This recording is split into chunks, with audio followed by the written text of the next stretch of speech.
cho'lpon bo'lish tushi.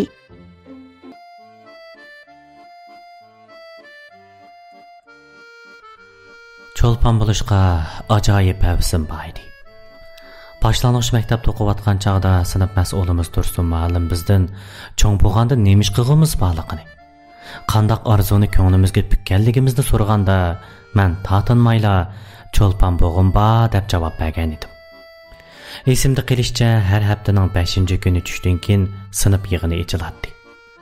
Bu yig'inda bir haftadan beri sinfimizda bo'lingan yaxshi o'quvchilar taqdirlanib, saqlangan masalalar o'tirg'a qo'yilib, hamma o'quvchilar fikr bayon qiladi. Hech kimning jim o'ltirib olishiga, fikr bayon qilmasligiga ruxsat qilinmaydi. Mayli darsda yaxshilar bo'lsin yoki nacharlar bo'lsin, kapsizlar bo'lsin yoki yuvashlar bo'lsin, kaski bo'lsin, gachi bo'lsin, shu yig'inda cho'qimlar so'z qilishimiz kerak edi. Muallim buni kichigidan tortib so'zlash iqtidorini yetildirish deb atagan edi.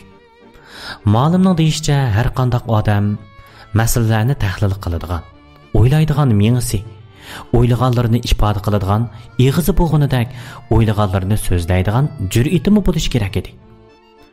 Shunga 1-yillikdan tortib 5-yillikgacha bizga izchil sinf mas'uli bo'lib kelgan bu qopqi yomon muallimimizdan qo'rqib bo'lsimi cho'qim so'z qilardik.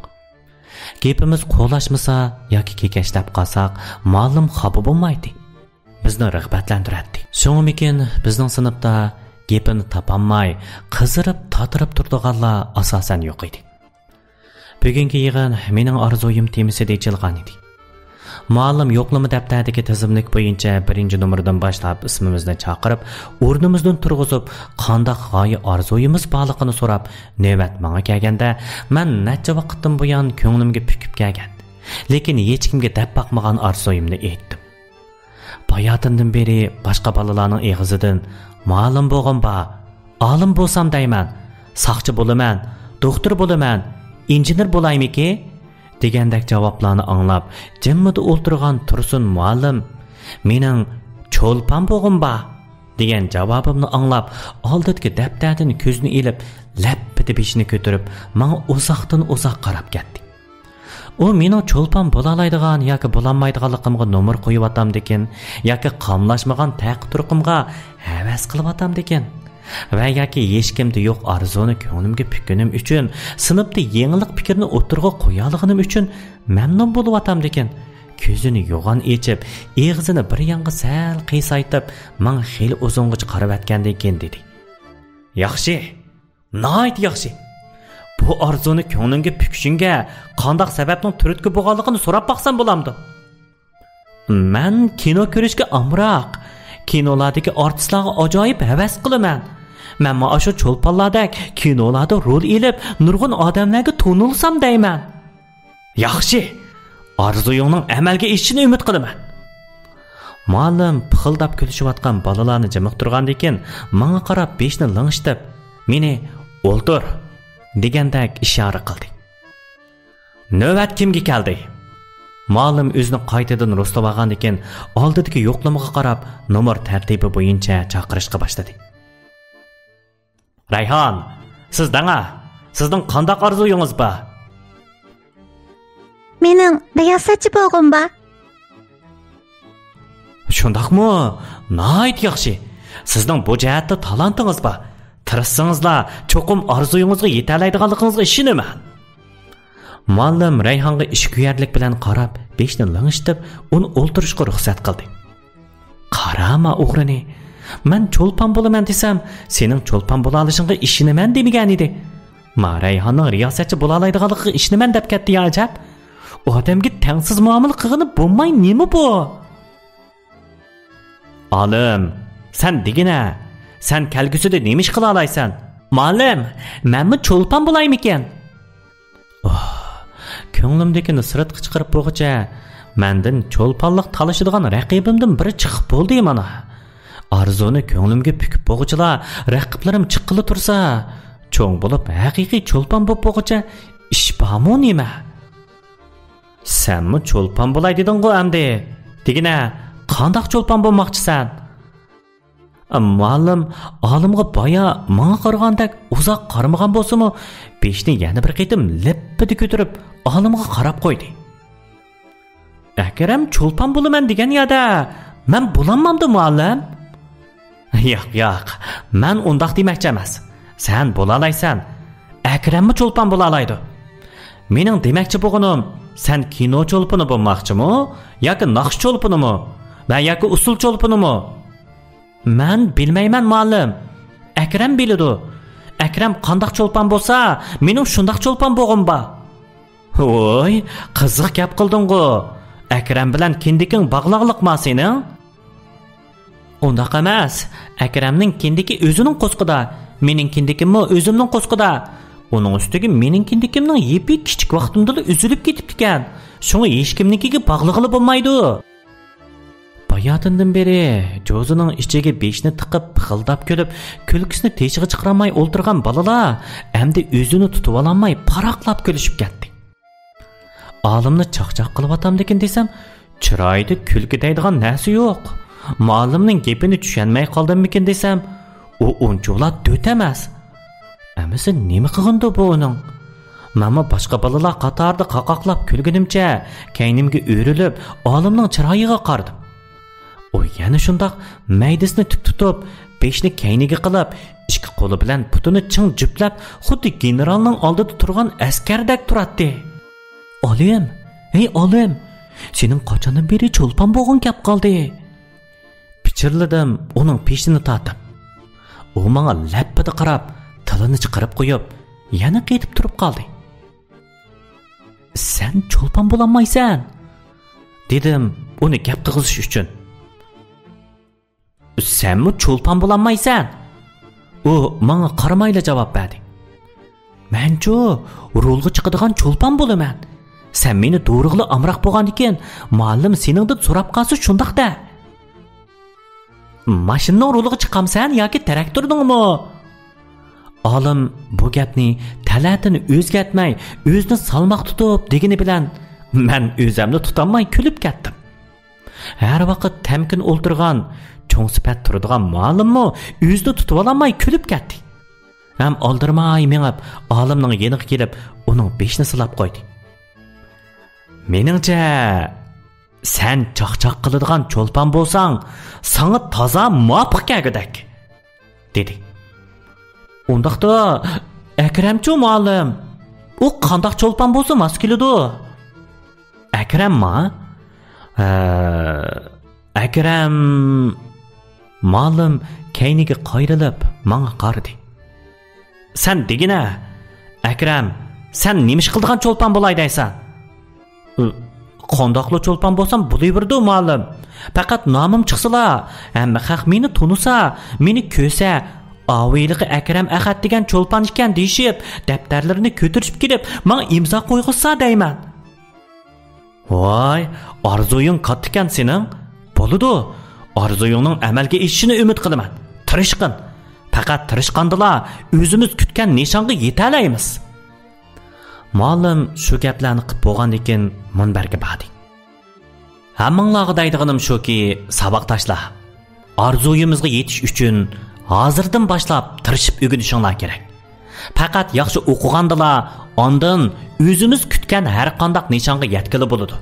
Bildinglarmi? Uqtoq muallim. Mama boshqa balalar bilan tang uqtoq deb qoniyim yertilib ketkichi vaqirdim. Vaqirashnigo boshqalardan qilishmig'idak, hatto ulardan eshib ketgidek bir obdan vaqirdim. Lekin muallim aytgan yaxshi o'rganish ishiga kelganda faqatli yaxshi o'rganamadim. Bo'lmasa, men saharda maktabga kelib, boshqa saboqdoshlarim bilan o'xshash bir sinfda o'ltirib, o'xshash dars anglab, berilgan topshiriqni o'xshash topshirib kelyapman. Ha, yo'q. Topshiriqni o'xshash ishildim degan gapimning yerimi yolg'on bo'lib qoldi. Topshiriqni ishlaydiganim rost. To'liq topshirdiganim rost. Lekin topshiriqni o'zim boshqa turib ishlaydiganim yolg'on. Bayatından beri deb kelyapman. Mening shu cho'lponlarga ajoyib bir cho'qinishim bor. Shu cho'lponlarni ko'rish uchun kunda televizor ko'raman. Televizorni ko'rgandila, ondan shu cho'lponlarni kunda ko'rib tura olayman. Ularning shaxsiy turmushini bilishga texmi qiziqaman. Şoňa çolpanlarni ziyorat qiladigan programmalarni to'liq ko'rib o'taman. Şoňlaşqa käşliki tapşırıq işlashga vaqtim chiqmaydi. Vaqtim chiqmadi deb tapşırıq tapşırmasam, muallimlardan yetkichi tanqid anglayman. Ig'irroq bo'lganda Tursun muallim motosikletni g'aqirtib minib, uyimizga kelib, oila ziyorati qilishlari bor tehi. Shundaq ziyoratlarda mening tapşırıq ishlamaydiganligimni, darsda yaxshi emasligimni dadamga deb qo'yishlari bor. Tursun muallim gap qilganda, xo'sh deb turgan dadam muallimning qarshi yutishi bilanla qo'liga sugat notisdan yasalgan maxsus meni boshqarishga ishlatadigan chiviqni shiltib, balpochoqlarimga urib qo'yishlari bor. Şoňa tapşırıqni işlemaslik, vaqtida tapşırmaslik men uchun tayoq yeyishdan boshqa narsa emas. Lekin tapşırıqni to'liq, to'g'ri ishlayman desam, kashdagi oltin vaqtning hammasi tapşırıq ishlash bilan o'tib ketib, cho'lponlarimni ko'ramayman-da. Şoňa undaq o'ylab, buningmi amalini topdim. Sizlarga desamchi, mening shu yuqori yillikda qo'ydigan bir qancha aka-og'inlarim bor. Shularning ichidagi Jelil ismlik birisi bilan qiziqishimiz o'xshash bo'lg'achqa, munosabatimiz alohida yaxshi. Ikkimiz har kuni maktabdan qaytganda ota-aytan bir-birimizni saqlab turib, birga qaytamiz. Oqshom ko'rgan televiziya teatridagi artistlarning gapini qilishimiz, ularning kiygan kiyimi, chiroyi, qomati, rol elish mahorati deganlar haqida muloyiza qilishimiz. Agar ma'lum bir artistning ziyorat qilingan filmlarini ko'rib qolsak, zo'q-sho'q bilan so'zlashib ketamiz. Ondan Jelil sinfidagi darsda eng yaxshi saboqdishning o'tgan yildagi topshiriq daftarini menga beradi. Men bo'lsam uningga ochamning topshiriq daftarini beraman. Uyga qaytib, opam etib qo'ygan tayyor tomoqni yeb, hujramga kirib, 10-20 minut hapilishibla topshiriqni ko'chirib bo'laman.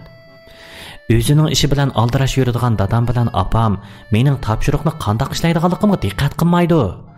Darsda ancha yaxshi bo'lmasam-mu, topshiriqni to'liq ishlab, intizomga rioya qilib, chatoq termay yurgachga muallimlarni qaqshatmayman.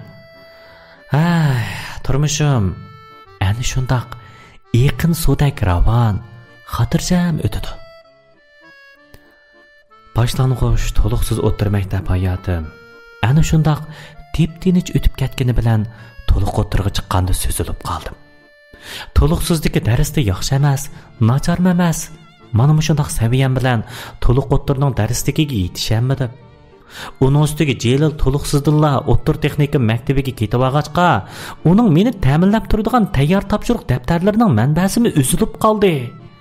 Bir-biridan ig'ir darslarni ko'tarib bo'lolmay aran turganda bir talay topshiriqlarni mustaqil ishlash besimi qo'shilib, meni holsiritib, majolimni qo'ymadi. Menga qo'yib ba'sig'u maktabda faqatli o'qig'im yo'q edi. Lekin dadam maktabdan chekinishimga yo'l qo'ymaydi. Apammo ko'zimning qorsi bolam, jigirim bolam, senmi ochangdak cho'ng maktablarda o'qimasang bo'lmaydi, singlingga ulgu bo'lmasang bo'lmaydi deb singlimga ulgu bo'lishdan muqaddas ham ig'ir vazifani zimmamga otib qo'yib, besimim teg'imi eshib ketyotdi. Bir tarafdan cho'lpon bo'lishdan iborat bu ulug'vor nishonim texicha qalbimda hukmron turayotqachqa, yaxshi o'qisamla cho'lpon bo'la olayman degan o'qim kallamda bor bo'lg'achqa, o'qishni yanada davomlashtirish irodasi kelatdi. Shunday qilib 3 yil tirishib, necha 10 qitim o'qishdan chekinish qaroriga kelib, yana necha 10 qitim o'qishni davomlashtirish irodasi kelib, oxiri jenimning oz yeri qolganda to'liq o'tirni bitkizdim. Biroq oliy maktabga o'tamadim. To'liq o'tirdagi 3 yilda qizlarga bo'lgan qiziqishim eshib ketgan. O'qish qizg'inligimdan hatto cho'lponlarga bo'lgan qiziqishimdimi bakrak kuchayib ketgan bo'lg'achqa, kallamni Rayhon, Saodat, Qalbinur degan ismlar qoplab ketgan bo'lg'achqa, oliy maktab imtihonida u qizlar haqida savol chiqmag'achqa yoki biror cho'lponning shaxsiy tarjima holini yezib berish talab qilinmag'achqa, imtihonga chiqarilgan savolning tangdan to'lisi menga nihoyat to'lish bilingachga, nihoyat tuvan numr elib oliy maktabga borolmadim. Oliy maktabga o'tamay salpiyib uyga qaytib kelganimda dadam koyib tillab ketmagan bo'lsa-mu, tamakisini üzmay chekib necha kungacha shuklabli ketdi. Opammi meni ko'zila chiroyini g'o'r yegandak turib edib bir haftagacha qiydib oldi. Lekin menga amal yo'q-da. Meningmi oliy maktabga o'tkim bor edi. Bo'libmi Shanxay teatr instituti degandak dangliq maktablarda o'qib, Qinglongda katta cho'lpon bo'lgan bor edi. Xinjiang san'at institutiga o'taligan bo'lsam-mu, mayli-de, bo'kimni osmonga otatdim. Lekin shu o'tamadim. Qanday qilaman? Dadam bilan opam xafa bo'lib, qiydab, yamonlab, olib qog'ini bilanmi? Oliy maktabga o'tamaganligimdan iborat bu reallikqa hammamizning yuzlanmay amalimiz nada? Atidan boshlab menga yordamlash.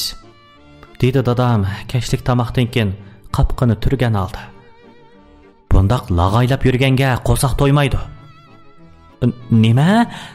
Sana yordamlashib yog'ochchilik qilamdaman dada. Yog'ochchilik qilmay nima ish qilatding amasa? Maktabda o'qi desam o'qiyamasang, mushundaq non yeb, qochib bekalab, hojatxonaga berib, qo'saq bekalab yurmoqchimiding? Men undaq demadim dada. Har qancha bo'lsa-mu, cho'lpon bo'lish uchun orzuyimdan bundaq osonli voz kechkim yo'q edi. Dadamga yordamlashdim deganlik, orzuyim yog'ochning kepaklar orasida besilib qilib, umrim shol taxtaylarning orasida o'tib ketdi deganlik edi. Shunga dadamning bu qaroriga hargizmi qo'shilolmaydim. Lekin qo'shilmayman degan gapni bevosita deganmagachga beshimni egib muloyim ovozda dedim. Mening orzuyim boshqa edi dada. Qadrli anglag'uvchi do'stlar, asarning birinchi qismi mushu yerda tamom bo'ldi. Menning dadasi menning orzuyiga qo'shilamdigandi. U rastilla cho'lpon bo'la olamdigandi. U cho'lpon bo'lish yo'lida yana qandoq jafo mushaqqatlarni chekidigandi.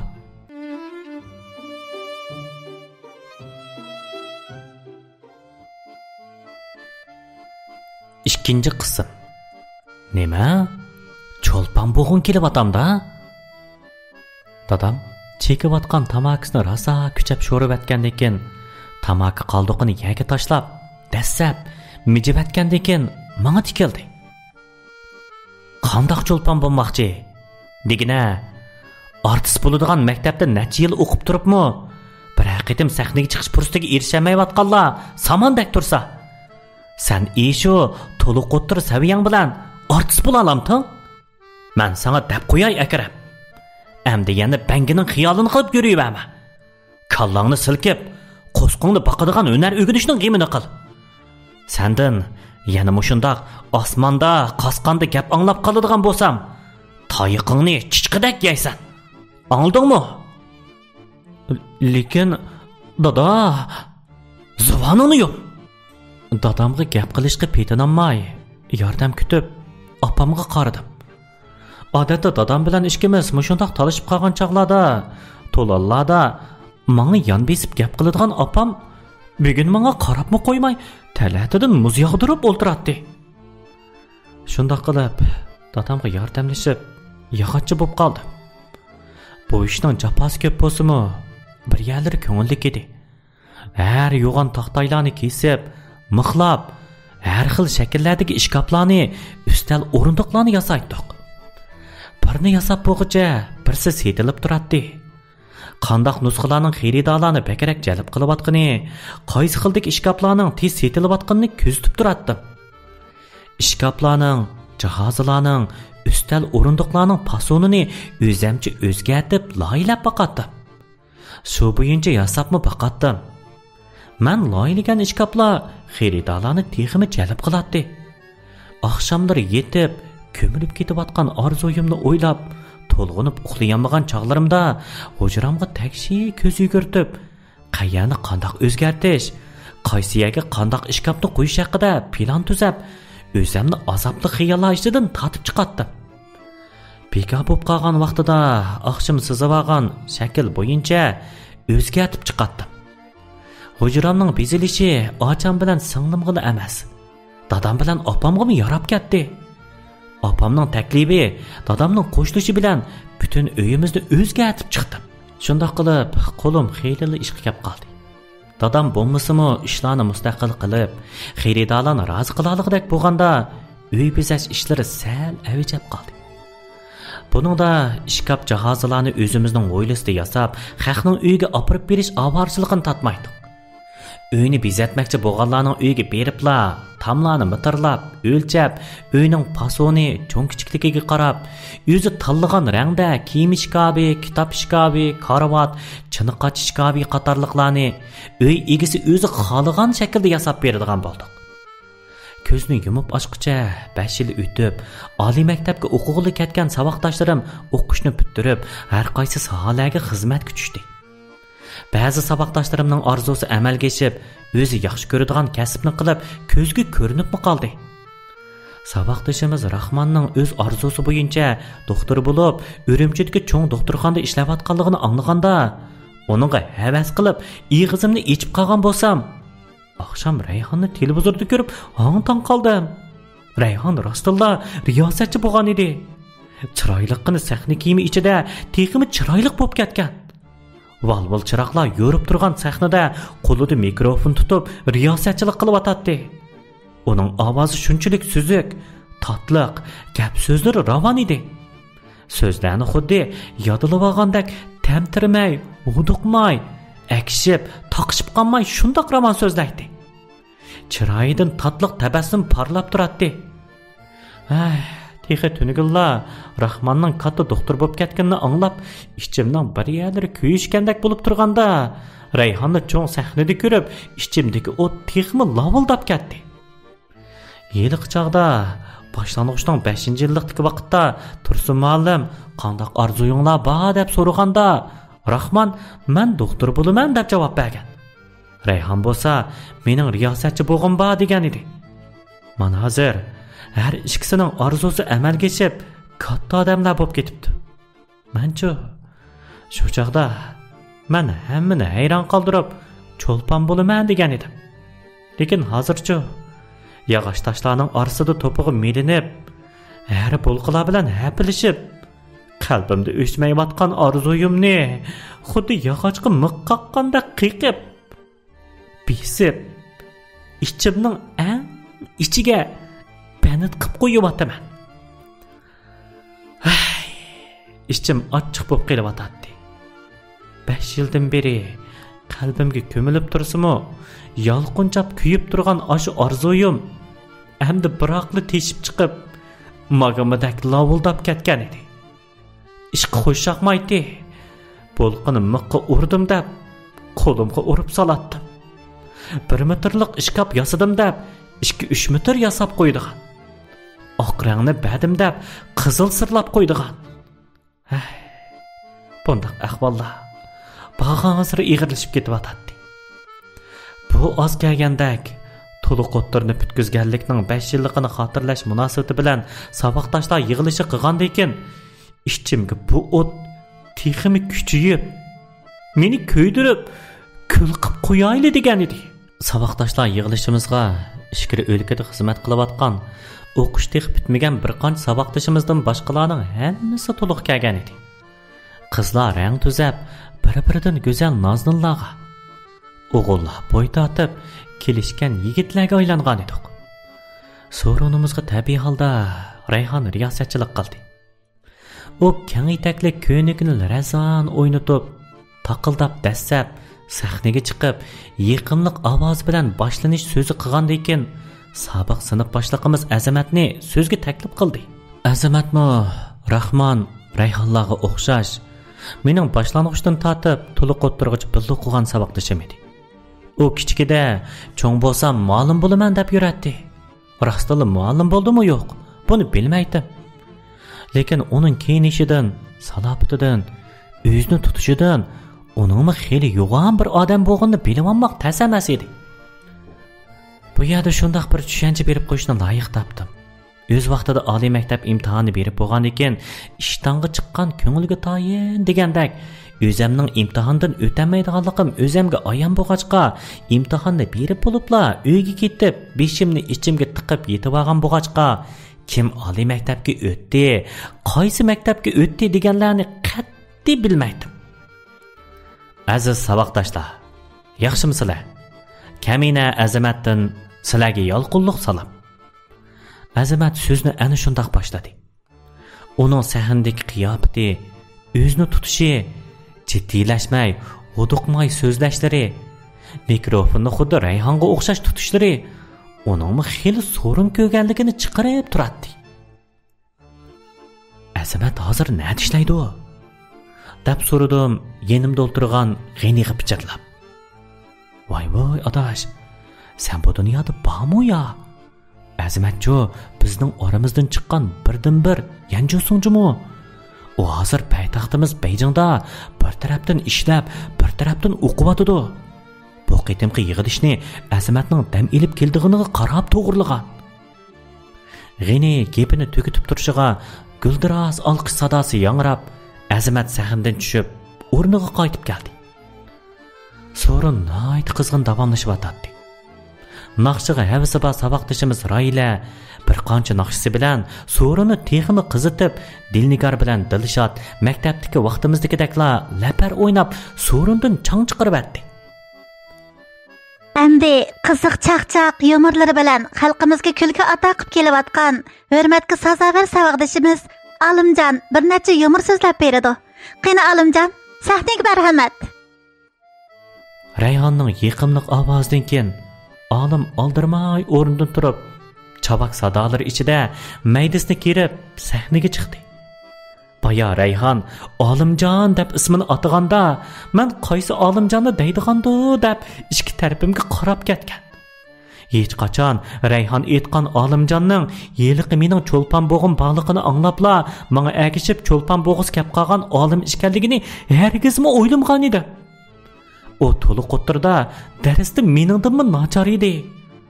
Oliy maktab imtihonida necha og'inini menga deb bermagan bo'lsa-mu, uningmi oliy maktabga o'tanmay mahalda salpiyib yurganini, keyin hunar o'g'inaman deb shaharga kirib ketganini anglagan. Shu peti uning qaysi hunarni o'rganib, qayerlarda nima ish qilayotganligini so'rabmi boqmagan edim. Bilishgimi qiziqmagan edim. Ashu tog'dan gap qilsa, bog'dan javob beradigan, gaplarini boshqalar mazoq qilib kulsa, nimaga kulganini bilgani bo'lmaydigan, ko'zni chimchiqlatib qarabli turadigan ashu bayqushning bugünkidek 100 odam yig'ilgan cho'ng restoranda sahnaga chiqib yumor so'zda yalishi necha tog'ning nerisidagi ish edi. Rayhon olimning qandoqligini bilmayla ismini atab qo'ydimi ya? Rayhon boshqa olimni chaqirgan bo'lsa, bizning mau dal tusultak sahnaga chiqib ketmagandi-ku. Mayli qandoqli bo'lmasin, mush bechora satlashib qolmay tushsa bo'ladi sahnada. Men olimga ich og'ritib, uning shuncha ko'p odamning oldida satlashib kelishidan ansirash bilan bo'lib ketib, uning sahnada qandoq yumorlarni so'zliginiga diqqat qilmayla, uning chaqchiqi oxirlashdi bo'lg'ay.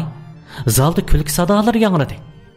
Hatto sahnaga yaqin yerda o'tirishgan bir qancha qiz saboqdoshimiz kulgunidan tos qoldi, yerda do'milab ketgili. Yana birni. Saboqdoshlar olimni sahnadan tushgili qo'ymay, uni yana bir yumor so'zlab berishga taklif qilib baqirashdi. Ba'zilar isqirtatdi. Men bo'lsam, bu so'rinni qizdivatgan, xalqlarni mo'shuncholar chavaq chaqizayotgan osho chaqchaqchining rostilla maktabdagi osho sodda, yuvosh olim ekanligiga ishongim kelmay, hayron edim. Hey, ajabmi o'ltirib ketding ya, satrashning chinisidek. Qo'pa Akram, qizlar bilan tans o'ynaymiz. O'zimni tansi usul desa, but qo'llarim gildingshib, o'ltiramay qoladim. So'ng G'aynining gapi mayda xo'sh yiqib, o'rnimdan turdim. Qizlar tarafga berib, bayotimdan beri ko'zimga boshqacha yiqishliq ko'ringan Ro'shanni tansiga tatdim. Voy Akram, bakansiz-a? 5 yildan beri zotli ko'rib boqmabdiman-da sizni. Dedi Ro'shan tans o'ynab etib. Anglasam, usta uy bezakchisi bo'lib ketdi deydi-ku sizni. Usta deb ketganimi bo'lmaydi. Shu ancha-muncha. Bak kam tarjimasiz. Qarasam, bizning uymi vallada echilib ketibdi. Apamjo sizni qo'li gulkan deb maqtabli ketdi. Sizchu, nada, nima ish qilyapsiz? Ravshan, sizlarnikida ish qilganda opangizdan so'ray desam xijil bo'ldim. Men shaharlik 4-o'rta maktabda o'qituvchilik qilyapman. Uyga oyda yilda bir qatim kelgashga, saboqdoshlar bilan ko'rishib bo'lamadim dang. Shundaqmi? O'zingizmi o'qituvchi bo'lishni orzu qiladingiz, a? Mening asli injener bo'lg'im bordi. Lekin amaliyot orzuga boqmaydi ekan. Lekin hozir bu kasbimni nihoyat yaxshi ko'rib qoldim. Bolalarni ko'rsam, dilim yayrab ketadi. Ravshanga javob qaytarolmadim. Maktabdagi chaqda semiz, bo'dak qiz bo'ladigan bu darsdimi ancha yaxshi emasdek qilgan. To'liq o'ttirg'i chiqqanda men xeyli ko'p qizlarga ko'rsab baqqan bo'lsam-mu, mush Ravshanga nazarim tushmabdi ekan. O'g'o, menga xeyli amroq edi. Keyin nemisi nim bo'ldi ekan, faqat bilmadim. Ravshan tuyuqsizlar, nihoyat tirishchan o'quvchi bo'lib, imtihon natijasimi xeyli yuqori ko'tarilib, muallimlarning maqtash obyekti bo'lib qolgan edi. Mana endi ashu tirishqinning natijasi ko'rilib, shaharda o'qituvchi bo'lib, maoshli kadr bo'lib ketibdi. Hatto o'ruqlab, zilvolishib, ko'zning yig'ini yegidek qiz bo'lib ketibdi. Shuningga qaraganda, tirishishning vaqti qarali bo'lmaydi ekan. Bir ishni qilay desa, kechikdim deganlik, tirishmaslik uchun bahona sabab topganlik bo'ladi ekan. So'rin tugigicha qizlar bilan tansa, usul o'ynashib, o'g'illar bilan romk so'qishtirib, xeylili ichilib qolgan bo'lsam-mu, ichimning bir yerlari vijildab kuyatdi. Saboqdoshlarimning bir-biridan katta odam bo'lib ketganiga, bo'libmi oshu men ko'zga ilib ketmaydigan Ravshan, Mahmud, olim deganlarning mendan esil odam bo'lib ketganiga ich torliqim kelib ketyotdi. Bo'libmi yiliqi olimning qiziqchi, chaqchaqchi bo'lib yetishib, xalqlarning ig'izida voy olimjon bo'lib ketganiga, mening oshu olimchilik bo'lolmaganimga ichim teximi ochiq bo'ladi. Akram cho'lpon bo'lsa, menmi cho'lpon bo'laman degan edi u o'z vaqtida ko'zini chimchiqlatib turib. Mana endi men cho'lpon bo'lolmagan bo'lsam-mu, u cho'lpon bo'lib ketibdi. Bayotin ko'rdim-ku, bizning saboqdoshlarlar emas, restoranda o'ltirgan boshqa mehmonlarmi atoytan uning yeniga kelib, aroq tutib ketishdi. Qo'l elishib, ko'rishib, xuddi dangliq san'atkorlarni ko'rgandek hurmat bildirishib ketishdi. Rayhonnigo demayli qo'yay. Eshikdan kirganligi mehmonlarning hammasi Rayhonni org'i elib, xotir suratga tushdi. Bizning qizlarmi Rayhon desa Rayhon deb qig'ini qiliq topolmay, o'g'illar uning atrofidan ketamay qilishdi. Men ashular bilan bir o'stangning suyini ichib, ularga o'xshash tamoq yeb cho'ng bo'lgan turib, bir sinfda 11 yil birga o'qigan turib, nemishqa? Zodi nemishqa? Ular erishgan hurmatning yerimiga erishamayman. Bo'y bastim desa, olimnikidan ishki chiqqidek egiz qomatlik bo'yim bor. Xili yigitlardan qilishmig'idak chiroyimmi bor. Shundaq turib, nemishqa men shulardek bo'lolmayman. Shuncha saboqdoshlar orzusini amalga oshira olmaydi-yu, men nemishqa oshira olmayman. Oliy maktabda o'qimaganligim uchunmi? Uni desa, men taniydigan xeyli dangliq cho'lponlarning orasidami oliy maktabda o'qimaganlari bor-ku. Shularmi cho'lpon bo'lishdan ilgari mashina remont qilish, oshxonada kutkuchi bo'lish degandek ishlarni qilibdi ekan. Ta'liyi o'ngdan kelib, rejissorning ko'zi tushgani uchunlar bugungi kunda dangliq cho'lpon bo'lib ketibdi ekan. Shularga kelgan ta'layning menga kap qilishi mumkin-ku. Menga bir rejissorning yoki film ishligichining ko'zi tushib qolsa, shular odam izlayotgan bir rolga tushib qolsam, bir kunlarda menmi katta cho'lpon bo'lib qilishim tamoman mumkin-ku. To'g'ri. Buni men nemishqa bundoq o'ylashmagandaman. Haros, nemishqa burunroq o'ylashmagan bo'g'iydim. Qadrli anglag'uvchi do'stlar, menning cho'lpon bo'lish tushi amalga oshamdigandi. U rostilla bir rejissorning ko'ziga cheliqib qolgandigandi. Agar davomi qiziqayotgan bo'lsanglar, diqqatinglar asrimizning 3-qismida bo'lsin.